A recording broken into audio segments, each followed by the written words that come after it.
ॐ वन्दे देव उमापतिं सुरगुरुं वन्दे जगत्कारणं वन्दे पन्नगभूषणं मृगधरं वन्दे पशूनां पतिं वन्दे सूर्यशशाङ्कवर्णनयनं वन्दे मुकुन्दप्रियं वन्दे भक्तजनाश्रयं च वरदां वन्दे शिवं शङ्करं कण्ठे यस्य विराजते च गरलं गङ्गाजले मस्तके वामाङ्गे गिरिराजराजतनया जाया भवानी स्थिता नन्दीस्कन्दगणनाथसहितं श्रीकेदारनाथं प्रभो श्रीकेदाराञ्चलसंस्थितो हि सततं कुर्यात् सदा मङ्गलं सौराष्ट्रे सोमनाथं च श्रीशैले मल्लिकार्जुनम् उज्जैनं महाकालम् ओङ्कारं ममलेश्वरं वरल्यां वैद्यनाथं च डाकिन्यां भीमशङ्करं सेतुबन्धे तु रामेशं नागेशं दारुकावने वाराणस्यां च विश्वेशं त्र्यम्बकं गौतमी तटे हिमालये तु केदारं घुष्मेशं च शिवालये एतानि ज्योतिर्लिङ्गानि सायं प्रातः पठे नरः सप्तजन्मकृतं पापं स्मरणेन विनश्यति। ॐ नमः शिवाय नमः। सज्जनों, आज श्री शिव महापुराण रुद्र संहिता दूसरा सती खंड का प्रथम अध्याय है। इसमें पहला अध्याय ब्रह्मा का सृष्टि की रचना करना। श्री ब्रह्मा जी बोले, नारद, भगवान सदाशिव जब इतना कहकर अंतर्ध्यान हो गए तो फिर मैंने हंस का और भगवान श्री विष्णु ने 12 का रूप धारण करके सृष्टि रचने का विचार किया। श्री विष्णु जी भी अंतर्ध्यान हो गए और ब्रह्मांड से बाहर निकलकर वैकुंठ में चले गए।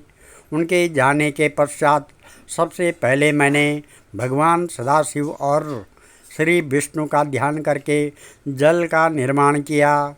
उस जल में फिर अंजलि जल डालकर मैंने उस जल से 24 तत्वों वाला एक अंड प्रकट किया, जो कि विराट हो गया।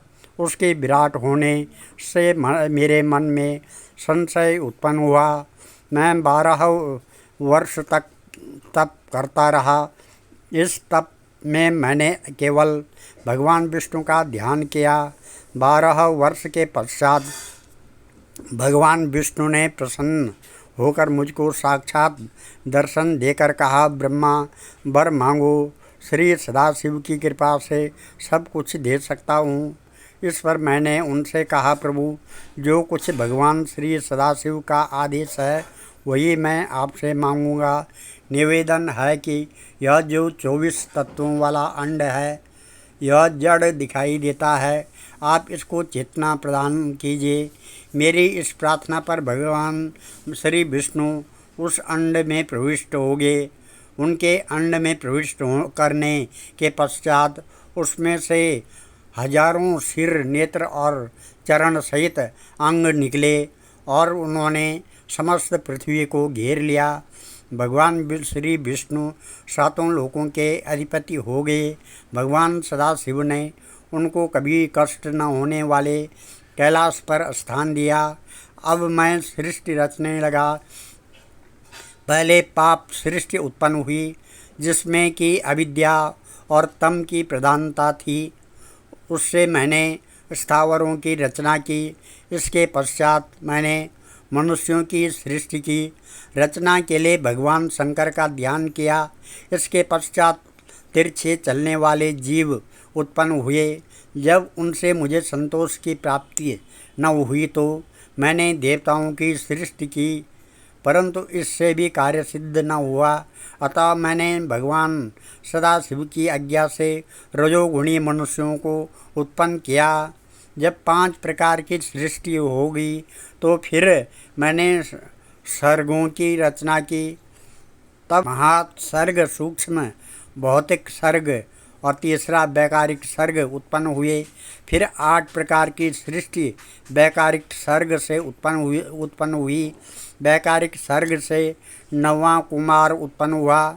सनकादिक मेरे ऐसे मानसिक पुत्र थे जो महान वैराग्य से संपन्न थे। जब मैंने उनसे सृष्टि रचने के लिए कहा तो उन्होंने वैराग्य प्रकट किया। इससे मेरे क्रोध का वार पार न रहा और मारे क्रोध के मेरी आँखों से आंसू गिरने लगे। मुझे रोते हुए देखकर भगवान विष्णु ने मेरे पास आकर मुझे समझाया कि इस प्रकार रोने से काम न चलेगा, तुम भगवान सदाशिव की तपस्या करो। मैंने भगवान सदाशिव की कठिन तपस्या की। भगवान सदाशिव की कृपा से मेरे मन में विचार उत्पन्न हुआ कि यदि भगवान श्री सदाशिव स्वयं मेरे पुत्र बनकर अवतार धारण करें तो सृष्टि की उत्पत्ति का कार्य भली भांति संपन्न हो सकता है।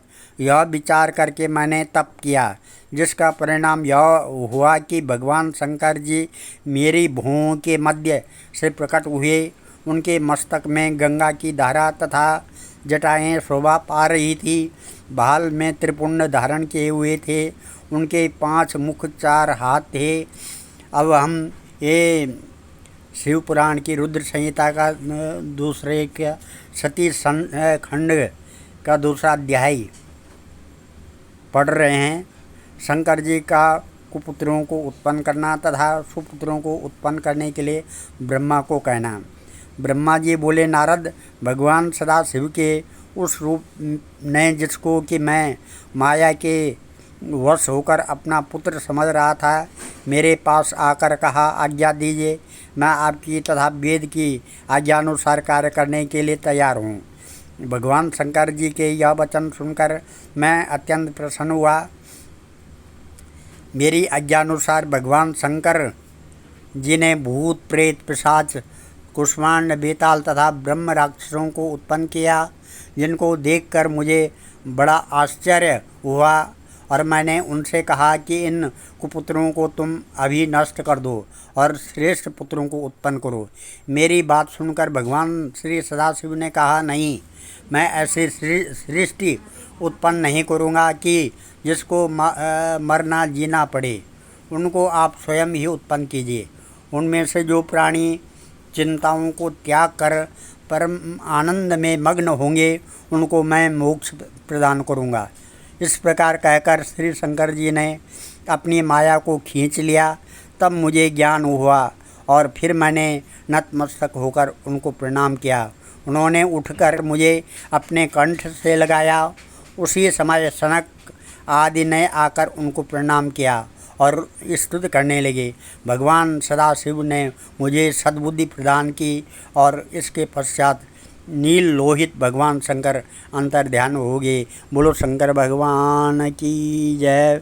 ओम नागेंद्रहाराय त्रिलोचनाय भस्मांगरागाय महेश्वराय नित्याय शुद्धाय दिगंबराय तस्मै नकाराय नमः शिवाय मंदाकिनी सलिल चंदन चर्चिताय नंदीश्वराय प्रमथनाथ महेश्वराय मंदार पुष्प बहु पुष्प सुपूजिताय तस्मै मकाराय नमः शिवाय शिवाय गौरी बदनाब्जबिंद सूर्याय दक्ष द्वरनाथ नाशकाय श्रीनीलकंठाय वृषभध्वजाय तस्मै शिकाराय नमः शिवाय वशिष्ठ कुंभोद्भव गौतमार्य मुनीन्द्रदेवार्चित शेखराय चंद्रार्क वैश्वानरलोचनाय तस्मै वकाराय नमः शिवाय यक्षस्वरूपाय जटाधराय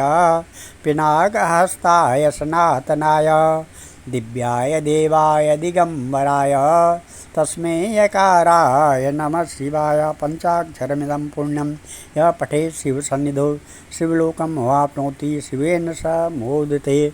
सज्जनों, मैं इस कथा को यहीं पर विराम दे रहा हूँ और फिर कल आपके सामने तीसरा अध्याय कहूँगा, जो इस प्रकार से है। ब्रह्मा जी का काल तथा सृष्टि व अन्य पदार्थों की रचना करना। इस कथा को आगे कहूँगा। आप मेरे इस चैनल को सब्सक्राइब करें, लाइक करें और शेयर करें आगे की कथा सुनाने के लिए। और शिव पुराण के अंतर्गत काल भैरव का विशेष स्थान आता है। काशी में काल भैरव जो है, काशी का कोतवाल, वही शिव जी के दर्शन करवाता है। जो काल भैरवाष्टक इस प्रकार है। देवराज सेव्यमान पावनान्द्रि पंकजं व्याल यज्ञ सूत्रबिंदु शेखरं कृपाकरं नारदादि योग वृंद वंदितं दिगंबरं काशिकापुरादिनाथ काल भैरवं भजे। भानुकोटि भास्वरं भवाब्दितारकं परं नीलकंठमेक्षतार्थदायकं त्रिलोचनं काल काल अम्बुजाक्ष अक्षशूल अक्षरं काशिकापुरादिनाथ काल भैरवं भजे। शूल टंक पाशदंड पाणिमादि कारणं श्यामकायमादिदेव अक्षरं निरामयं भीम विक्रमं प्रभुं विचित्रतांडव प्रियं काशिकापुरादिनाथ काल भैरवं भजे। भुक्ति मुक्तिदायकं प्रशस्त विग्रहं भक्तवत्सलं स्थितं समस्तलोक विग्रहं विनिक्वणं मनोज्ञ हेम किंकणीलसत्कटिं काशिकापुरादिनाथ काल भैरवं भजे।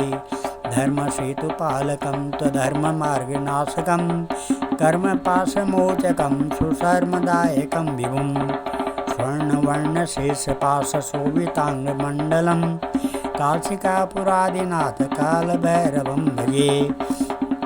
रत्नपादुका प्रभाभिरामपादयुग्मकं नित्यमद्वितीयम् इष्टदैवतं निरञ्जनं मृत्युदर्पणासनं करालदृष्टमोक्षणं काशिकापुरादिनाथ काल भैरवं भजे।